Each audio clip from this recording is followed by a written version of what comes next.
नमस्कार मित्रांनो, आज आलो आम्ही पुन्हा एकदा 4-5 वर्षापूर्वी आलो तर इथे पुन्हा एकदा आलोय जुन्नर परिसरामध्ये हातवीच इथं आंबे गावामध्ये.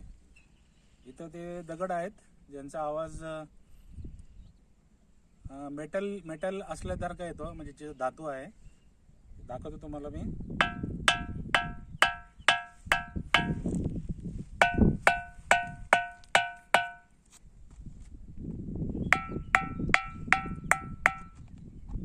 याच्या पाठीमागे अजून एक दगड आहे.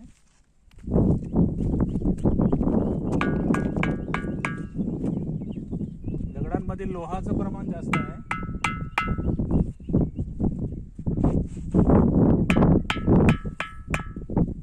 त्याच्यामुळे हे दगड चांगले वाजतात. त्याला सध्या कुंपण घातले. आम्ही पहिल्या वेळेस आलो तेव्हा कुंपण नव्हते इथे, पण या जास्त हे करू नका. लोकांनी वाजून खड्डे करून टाकले त्याच्यात, पण हे सांभाळणं आपल्या सगळ्यांची जबाबदारी आहे.